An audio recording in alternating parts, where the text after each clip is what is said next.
hello, can I have one of those with a proper V8 engine? And can you whip out all the hybrid electric stuff? Because I knew that the AMG, when I ordered it, was only going to do 9 miles to the gallon, and I don't mind. So whip out all of that electric stuff that weighs a ton and just give me a pig iron 6.3 V8 like the old days. Thank you very much. Good morning, welcome to my second of 2 videos filmed today in this absolutely not beautiful location, in this absolutely not beautiful car. I'm working on this car and I'm taking a break to make some videos in between. Anyway, there's some fantastic news from the world of motoring. Cars, Geoff buys cars, it's a car channel, and I've got great news for car people. Mercedes AMG CLE 63 switches a 4-pot petrol hybrid electric for a 585 horsepower V8. We're starting to see the rollback. They're realizing that these things don't sell and people don't want them, particularly on AMG Mercedes. An AMG Mercedes should have a V8 and a roaring soundtrack, not a petrol hybrid. But let's see what the article says. This is from Autocar. AMG lines up twin-turbo V8 power for upcoming Super Coupe amid slow sales of the 4-cylinder hybrid. The upcoming Mercedes CLE 63 will get a twin-turbo V8 with 585 horsepower. Senior officials at the division's Mercedes-Benz parent company have confirmed. The decision reverses an earlier plan to give the hot new coupe and cabriolet the same 670 horsepower plug-in hybrid drivetrain as the latest C63 and GLC 63, due to slow down sales of the saloon, estate and SUV. Despite the class-leading performance, traditional AMG buyers haven't taken to the e-performance PHEV drivetrain, which combines a turbocharged 2-litre 4-cylinder petrol engine and a rear axle mounted electric motor. Yeah, that's what it's saying. That's what I said in my intro. Traditional AMG buyers, what you want is a 6.3 litre V8 traditional power plant in your AMG. That's what AMG cars have always been about. 2 litre turbocharged 4-cylinder. It just doesn't cut the mustard. It's not in the true spirit of AMG. Sales of the models are currently well below those of their V8 predecessors across AMG's global markets. Yeah, so sales are down because nobody wants the hybrids. The latest version of AMG's M177 V8, which features mild hybrid technology, will power the most potent versions of the new CLE as a result, Autocar has been told. I get confused these days with the Mercedes-Benz lineup. There's so many different cars in it now.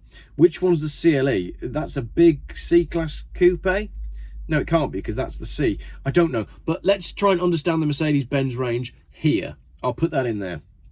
These models will be positioned above the CLE 53 coupe and cabriolet, which run a turbocharged 3-litre 6-cylinder petrol engine that produces 442 horsepower. So the CLE 53 will be a 3-litre and the CLE 63 will be a V8. I preferred the old days when a C63 meant that it had a 6.3, but those days are long gone and we should stop moaning about them. The move comes as Mercedes performance car division sets about establishing the CLE as a direct rival to the BMW M4, which offers 542 horsepower from a twin-turbo 3-litre straight-six in its most potent form. Mercedes sources say the decision to provide the CLE with V8 power is related not only to the lukewarm response of the PHEV C63 and GLC 63 models, but also to feedback from its global dealer network. Dealers had suggested the possible positioning of a 4-cylinder CLE 63 range topper above the 6-cylinder CLE 53 would lead to confusion among potential customers. Hang on a minute. So they proposed to have a 6-cylinder lower down in the range and then a 4-cylinder turbo above that in the range. Well, that just goes against everything that we understand about numbers and maths.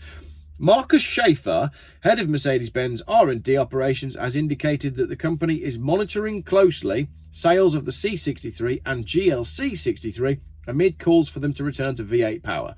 Speaking at last month's Beijing show, Schaefer said it will be up to customers to decide whether AMG continues with its downsized petrol-electric drivetrain. So, if you want a V8 AMG, order one and phone your dealer and say, hello, can I have one of those with a proper V8 engine? And can you whip out all the hybrid electric stuff? Because I knew that the AMG, when I ordered it, was only going to do 9 miles to the gallon, and I don't mind. So whip out all of that crap electric stuff that weighs a ton and just give me a pig iron 6.3 V8 like the old days. Thank you very much. He added, we'll stay close to the feedback of people and customers, and then we will go from that. So basically, the market is speaking. Schaefer said the powertrain had been inspired by the downsized hybrids used in Formula 1, mixing a high-performance internal combustion engine with a strong electrical side.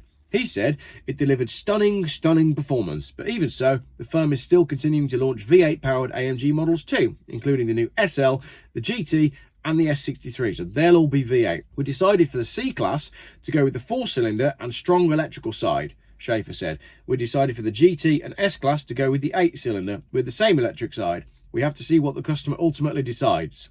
So the C-Class is 4-cylinder, so the smaller AMGs are 4-cylinder, and the bigger AMGs, the GT and the S-Class and the SL, are going to be 8-cylinder.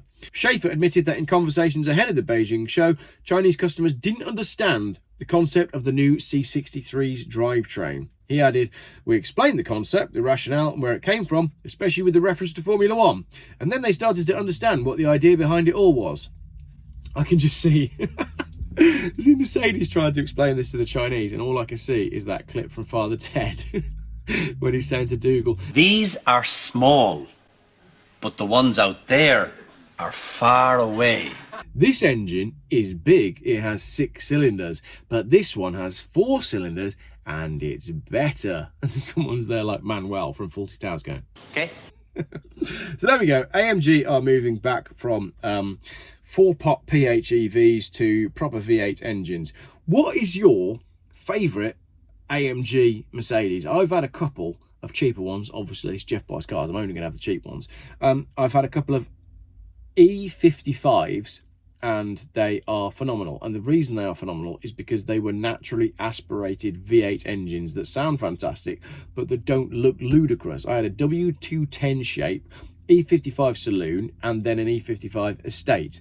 And other than the gigantic AMG monoblock wheels, it didn't look like much on the road. And that's what I love about the general concept of AMG cars. They're meant to be super fast versions of normal production cars with higher production quality, nice interiors and really good handmade engines. I do feel like they've kind of gone away from that with AMG badging and AMG line and the little smaller hatchback AMGs. Now they just look like a teenager with a finance agreement, and they've lost all of that special AMG-ness that made AMG great. But again, that is something that has gone on across the board with cars generally.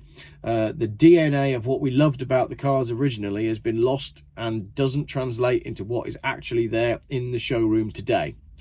Like the Volvos, like the brand new Volvos, they just don't have the same DNA as to the cars that we loved from the old days. Like this one, that doesn't have a headlining, it doesn't have a boot, and doesn't have most of its plastics. And that door doesn't open, and that door doesn't open, but I still love it more than I would anything with a hybrid powertrain. Right, so if you've bought an AMG Mercedes, you can remove the hybrid and all of the electric gubbins and send them back free post to, what was his name? Mr. Schaefer at AMG.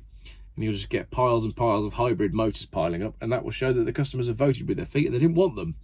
Give us V8s, please! Thank you for watching.